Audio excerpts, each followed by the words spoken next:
Olá, pessoas. Olá, seguidores do perfil do Instagram Dib Espiritismo e também do canal do YouTube.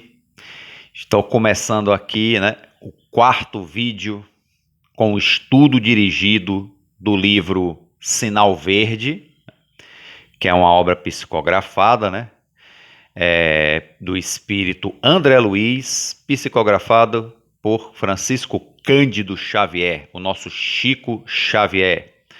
Que, como eu sempre digo no início, que alguém pode estar chegando agora nesse vídeo, né? Não chegou no primeiro, nem no segundo, nem no terceiro. Essas são mensagens assim de cunho cotidiano, né? De ações, de atitudes que a gente pode renovar no nosso dia a dia. Algumas coisas aparentemente pequenas, mas que em verdade não são, né? Só existe coisas pequenas do nosso ponto de vista material. Do ponto de vista espiritual, qualquer liberdade no campo da evolução do espírito é grande, né, gente? Então, o sinal verde é justamente isso, para a gente aprender a desatar mais uma obra, né, mais uma boa obra espírita, que tem a intenção de a gente desatar os nossos nós, né, renovar nossos pensamentos e atitudes, para podermos estar livres para seguir em frente, né? O sinal verde, exatamente. Esse livro representa assim um sinal verde, que é justamente a simbologia do trânsito, né? De siga, né? Se a pessoa estiver no veículo, pode seguir. Quem for tiver de pedestre pode atravessar a rua com segurança, ou como eu sempre digo, ironicamente, né, gente? Pelo menos deveria. Mas no conceito de André Luiz é exatamente isso, é poder seguir em frente, né? Na nossa caminhada espiritual evolutiva, né? Então hoje vamos, né, nesse vídeo de número 4, para o capítulo 4 do livro Sinal Verde. Ok? Então o estudo dirigido basicamente é leitura e comentário. Ok? Então vamos aqui à leitura e comentário do capítulo 4, que se chama No Recinto Doméstico. Olha só. No recinto doméstico é na nossa casa, no nosso lar, na nossa residência, que é exatamente onde eu estou agora, né? É exatamente onde grande parte das preleções espíritas, das palestras, vem sendo feitas por conta da pandemia. Então, aos poucos, né, o movimento espírita está voltando, né? Algumas casas já fazem suas palestras presenciais, mas com os protocolos de segurança, né? Com distanciamento, exigindo máscara, ou seja, com responsabilidade, né? Com um número limitado de pessoas e etc. Ok? Então aqui nós vamos seguindo justamente neste capítulo. Deixa eu pegar ele aqui. O capítulo 4. No recinto doméstico. Então, vamos ver aqui que reflexão André Luiz nos traz aqui nesse capítulo. Bondade no campo doméstico é a caridade começando de casa. Gente, uma coisa que eu sempre digo e reafirmo: é mais difícil lidar com as pessoas, né, no recinto doméstico. Quando a gente tem dificuldade de relacionamento com as pessoas, em qualquer lugar é difícil. Mas no recinto doméstico, em casa, no lar, é mais difícil ainda. Por quê? Porque é onde você fica, onde você dorme, é onde você mora. Você tem problema com alguém no trabalho? É chato, realmente, causa transtorno, sim. Mas acabou o horário de trabalho, você vai embora. Você teve um problema com alguém no transporte público, né? Ou no metrô, no ônibus, seja lá o que for. Desceu, vai embora. Você não fica mais vivendo aquele problema, aquele transtorno, né? Ou em qualquer outro recinto social. Normalmente é assim, né? Guardadas as exceções, né, de situações mais específicas. Mas geralmente é assim. E em casa não, a não ser que você fuja de casa, né? Seja um rebelde, fuja de casa, né? Fuja realmente dos problemas em família, né? Ou porque não aguenta, ou então porque não quer mesmo lidar com esses problemas, só você fugir de casa. Mas é assim, é o mais difícil, eu falo por mim mesmo, pela minha pessoa, né? E por tantos que eu conheço, que quando se tem problemas no lar, em família, seja com os pais, com os irmãos, com o marido, com a esposa, com filhos, né? É mais difícil, porque é justamente ali no ninho onde a gente vai justamente para o nosso repouso, para nossa, né, nosso lazer, essa coisa toda. Então, tem um caráter especial a renovação espiritual dentro do lar, gente. E é muito difícil, né? Há famílias chamadas famílias bênção, como diz Joana de Ângeli no livro SOS Família, se eu não me engano, acho que foi esse, que fala que são as famílias em que os espíritos encarnados são afins, têm sintonia, ou então ou não tem perturbação nenhuma, ou tem pouca perturbação, algo que é assim que não transtorna, né? E agora tem as famílias provação, né? Que são aquelas famílias realmente que as dificuldades são tácitas mesmo, são brabas entre os membros da família, né? E entre uma coisa e outra, né, entre essa chamada família bênção e a família aprovação, tem várias variáveis, né? As famílias mistas, né, na qual você tem dificuldades, mas também tem momentos bons, né? Que você tem luzes e bênçãos ao mesmo tempo. Às vezes, com o mesmo membro da família, você tem dificuldades, você briga, mas né, em alguns momentos, mas em outros momentos se dá bem e dividem coisas boas. Né? Acontece muito, né? Com a mesma pessoa você tem a experiência de luz e sombra, luz e sombra. Imagine, isso acontece muito em família. Né? Então, André Luiz, nesse texto aqui, vai nos dar mais uma luz de como podemos conviver em família, em termos espirituais, né? Conviver bem em família e passar bem pelas dificuldades em família e saber também aproveitar bem as bênçãos que a gente também aure no seio familiar, né? Porque não é só pensar nas dificuldades, pensar também nas coisas boas. E tendo coisas boas, a gente tem que saber aproveitar bem, né? Não pode também deixar passar batido. Né? Então vamos lá. Bondade no campo doméstico é a caridade começando de casa. Nunca fale aos gritos, abusando da intimidade com os entes queridos. Né? Isso aí é realmente quando o pau quebra dentro de casa. Tome-lhe grito, tome-lhe agressão verbal, isso quando não chega à física também, né? Mas André Luiz aqui nos aconselha, né? Para que melhoremos, né? Todos nós, a nossa convivência familiar, a nossa convivência no lar, né? E quando fala no campo doméstico, não necessariamente é a família. Tem gente que divide casa com amigos, divide apartamento com pessoas, né? Gente que mora em outras cidades, aí vem para cá, por exemplo, pessoas que eu conheço que são do interior da Bahia, né? E aí vieram para Salvador e resolveram dividir um apartamento, né? Dividir um apartamento e passam por conflitos, né? Porque pessoas dentro do mesmo recinto, né?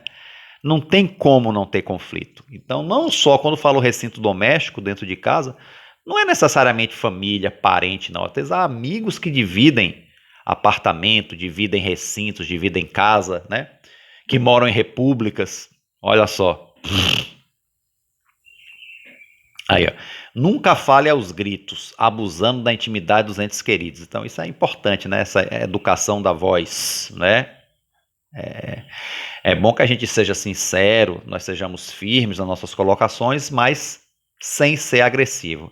É uma coisa difícil, gente. É difícil porque às vezes tem problemas, tem situações que a gente encara dentro de casa que nos desequilibram, é verdade, né? Mas o Espiritismo, né, e nós que abraçamos a doutrina espírita, somos convidados a uma renovação de atitude, né? E uma melhoria nessas atitudes, em específico agora no recinto doméstico. Né? Utilize os pertences caseiros sem barulho, poupando o lar a desequilíbrio e perturbação. Então vamos lá, vamos ligar tem gente dormindo, não vamos ligar a televisão muito alta, nem o som muito alto, né, gente? Vamos respeitar, né, o espaço de cada um. É possível, sim, que se faça isso, né? Basta ter boa vontade. Aprenda a servir-se tanto quanto possível de modo a não agravar as preocupações da família. Então vamos evitar levar problemas para dentro de casa.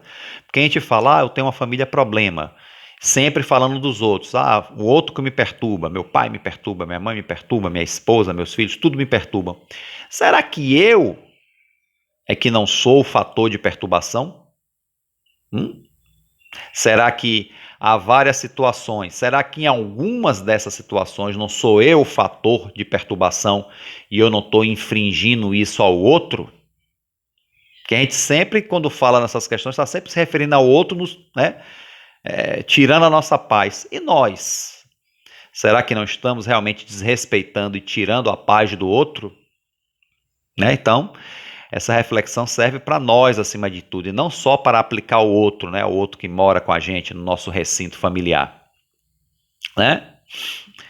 Colabore na solução do problema que surja, sem alterar-se na queixa. Então, em vez de reclamar até certo ponto, gente, pode ser até necessário. Já diz que quem não chora não mama.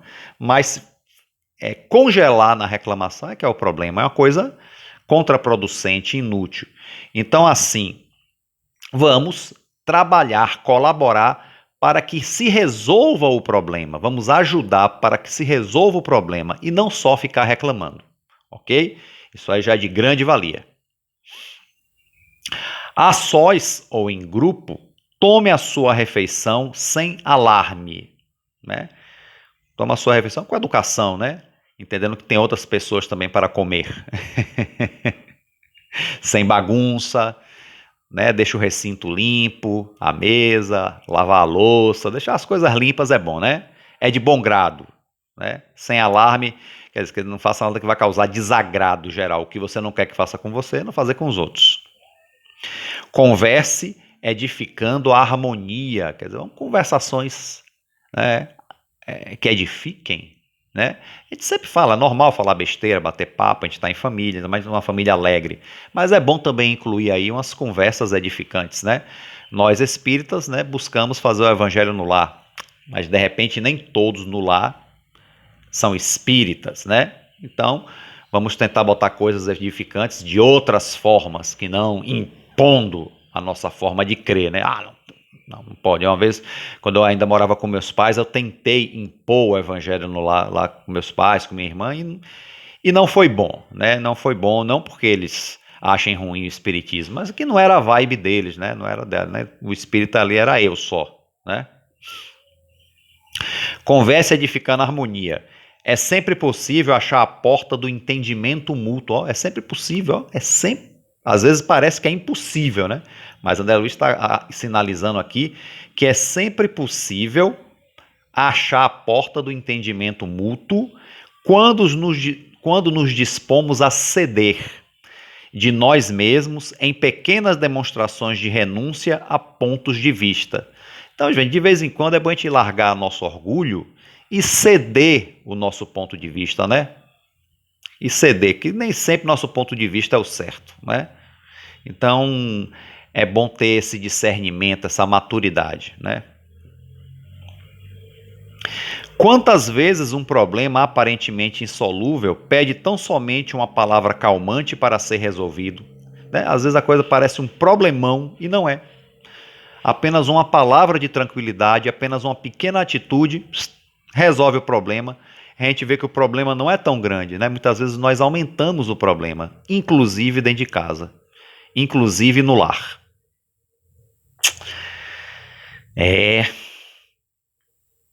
Abstenha-se de comentar assuntos escandalosos ou inconvenientes. Bom, isso vale para qualquer ambiente, também para o lar, né, gente?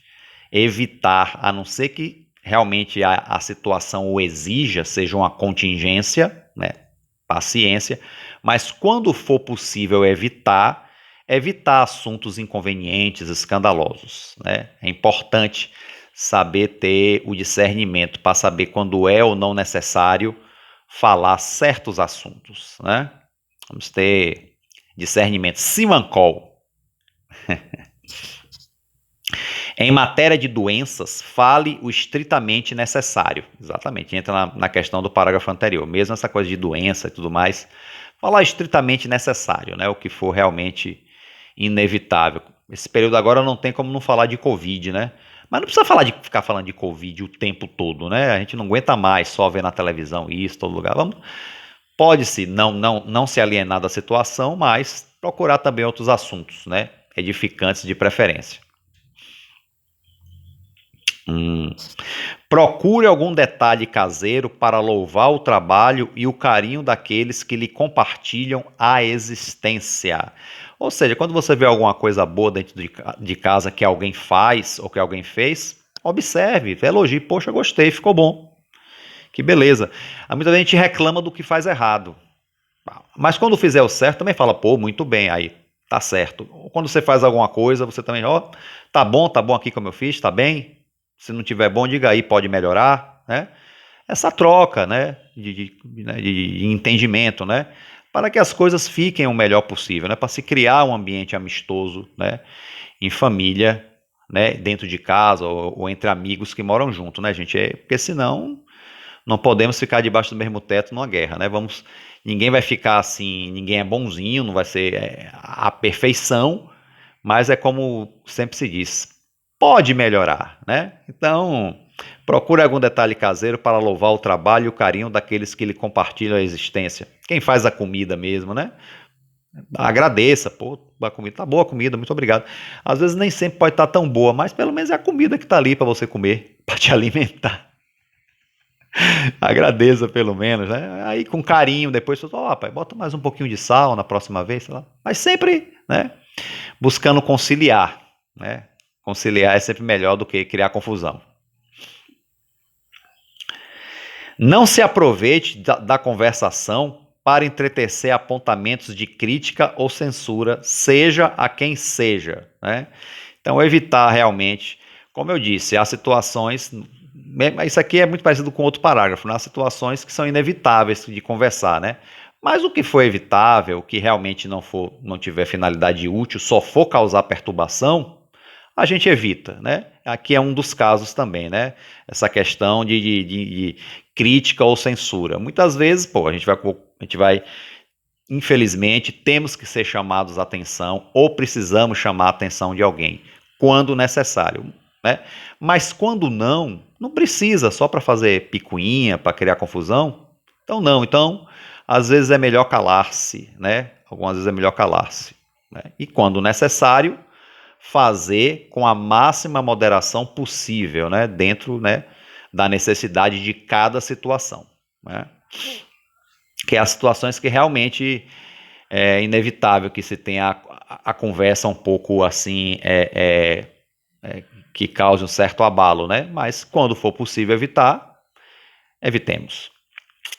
E por fim, o último parágrafo. Se você tem pressa de sair, como nós, né, acordamos cedo, eita, já derrubando tudo, derrubando a casa, engolindo o café da manhã, quando tomamos o café da manhã, né? Se você tem pressa de sair, atenda ao seu regime de urgência com serenidade e respeito, sem estragar a tranquilidade dos outros. De preferência, peça ajuda. Gente, eu estou com pressa, por favor, me ajudem aqui. Por favor, não me atrasa. Quer dizer, busque ajuda, busque a empatia, de preferência, né? Ou então tenha a disciplina de sair mais cedo, né? Para evitar esse tipo de confusão, porque realmente é complicado, né? A pessoa às vezes está com pressa e sai atropelando tudo, sabe? São situações que a gente passa muito dentro de casa. Vamos tentar passar por essa situação, quando a gente tiver com pressa, com o máximo de respeito possível. Fala, ó, gente, eu tô com pressa, por favor, tal, mas não precisa sair xingando, derrubando, né? Eu acho que é possível equilibrar, né? Acho que é possível equilibrar, pelo menos podemos tentar, né? Podemos tentar, né? Quando essas situações de pressa acontecerem, que infelizmente às vezes acontecem. Ok, gente? Então esse é o recado de André Luiz nesse capítulo 4, no recinto doméstico, né? Então vamos concluindo aqui esse vídeo, mais esse estudo dirigido, né? Não fiquem só com as minhas opiniões, gente, por favor. Isso eu não disse nos vídeos anteriores, eu sempre dizia no estudo do Elementar Espírita, né? Vou dizer agora, não fiquem só com as minhas colocações, leiam também o livro Sinal Verde. Quem não tiver o livro físico, tem PDF na internet, leiam, também tirem as suas próprias conclusões, também coloquem o próprio entendimento de vocês. Não fiquem só com as minhas palavras, não. Ok? Então a todos aí um forte abraço, fiquem com Deus e até o próximo.